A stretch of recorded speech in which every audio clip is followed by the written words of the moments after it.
Okay, we're back. I'm back with the last activity, the last question. Right. Write a switch statement program that checks two cases, male and female. If the two cases are not true, the default should be the gender. Let's just go to our Visual Studio. There's code for the table. We don't need it anymore. Let's remove all of this. This. And let's paste the question. Okay.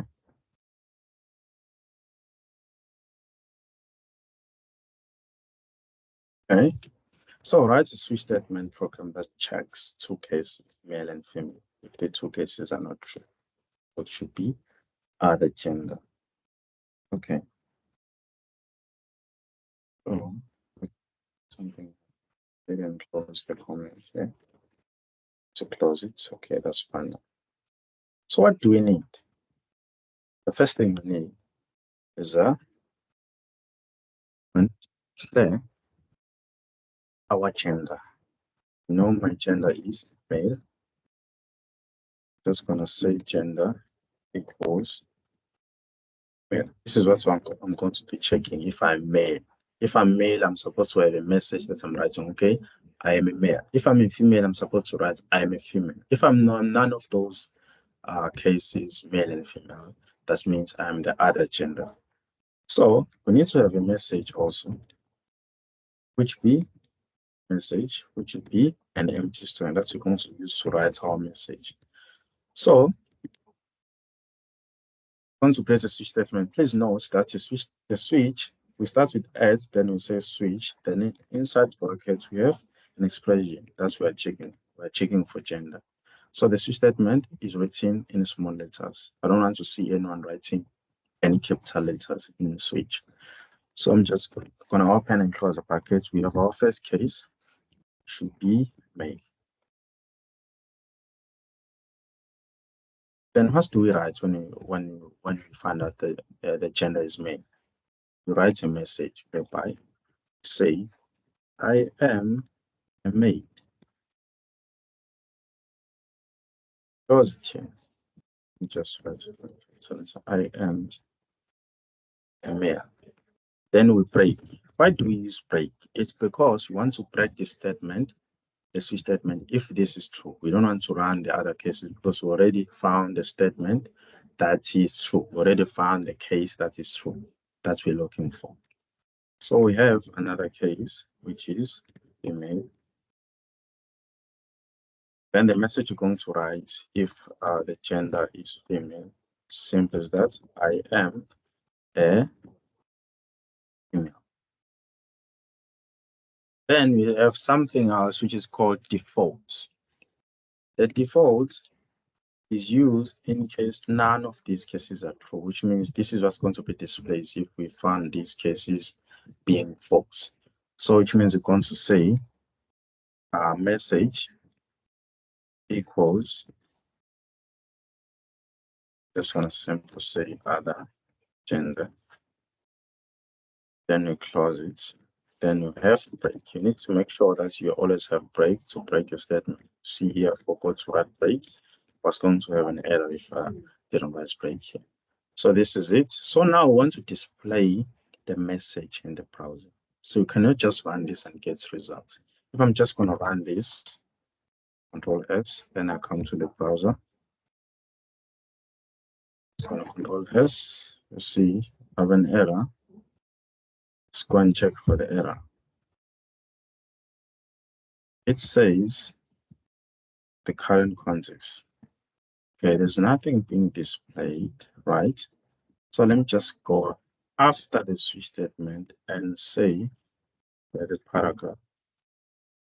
Say it, then we'll retrieve the message. Then we close the paragraph just like this. I still have an error. Let's just check an error. Invalid expression term. That was a closing. Let's just look for that error where it happened. can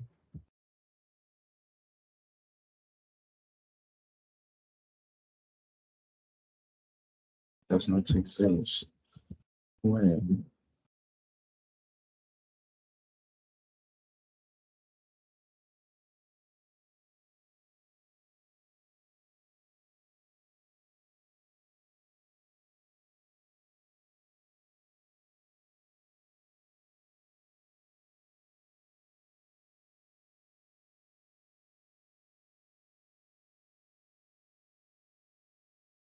the thousand is something.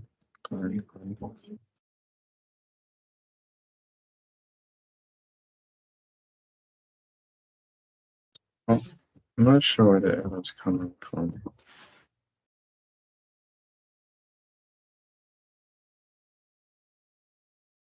Let's watch one.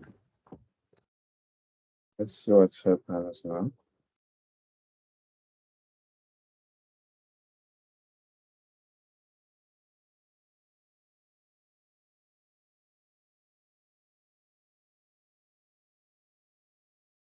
This is the issue. Found the error. This is the issue. Then I say Control S,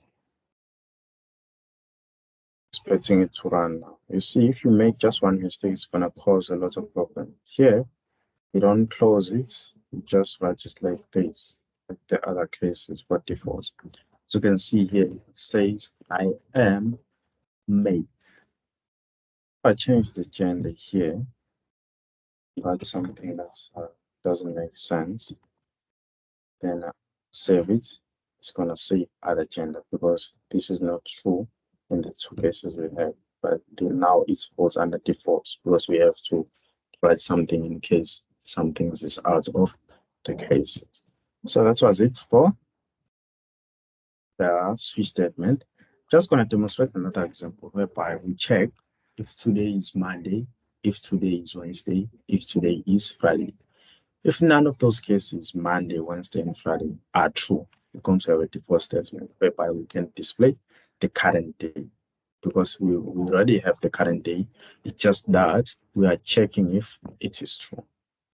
So I'm just gonna, we still need a message, but now we know that in ASP.NET, in order to get a day, we have a way. So we use a variable for that. Because if we want to use a string, we're going to experience an error. Because here we're using a string, we're checking for strings. So let's say day equals at that time dot now. Okay, date time dot now dot day of we did this in our first activity, how to get the current day. So today's Tuesday, which means here on the day we have Tuesday. So this is not a string, but here we're checking for a string. So that means we need to change this into a string. How do we change this? We write string. Let's say we name this as current day. So we're going to use day and convert it to string. That's how we convert it to string. We convert this day to string. So which means you're going to check the current day when you come here. We change this to current. So I'm checking for the current day. Let's say the first case is Monday. First case is Monday. When it's Monday, I'm going to say first. I'm going to say first day of the week. Then let's say we check for Wednesday. Because we said we're going to have three cases. Let's say it's Wednesday. I'm going to say today is Wednesday. Right. Then let's make another case for Friday. Just copy this, paste it here. Let's say now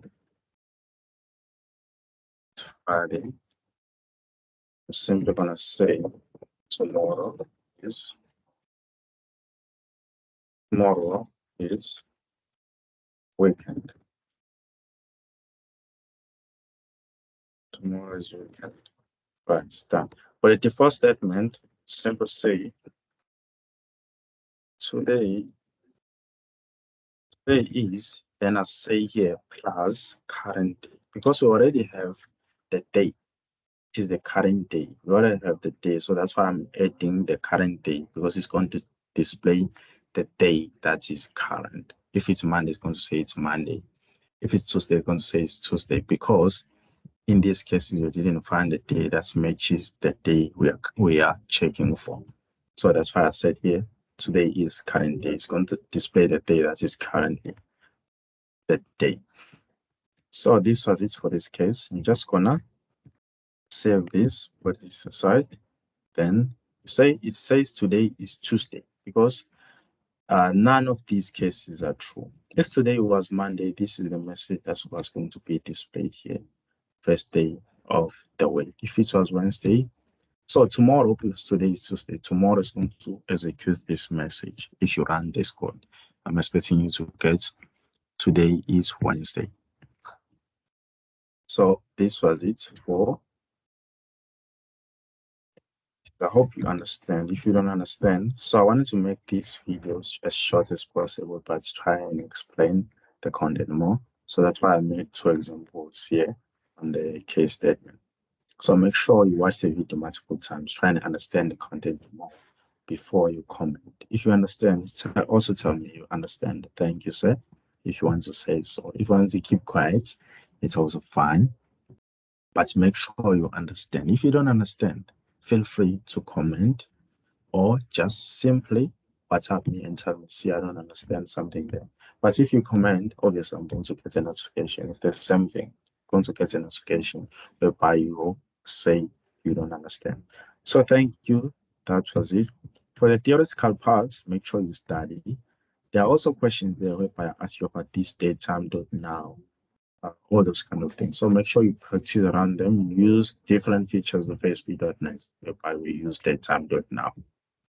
So that was it. Thank you. Good luck with your studies, your exam and everything. Bye-bye.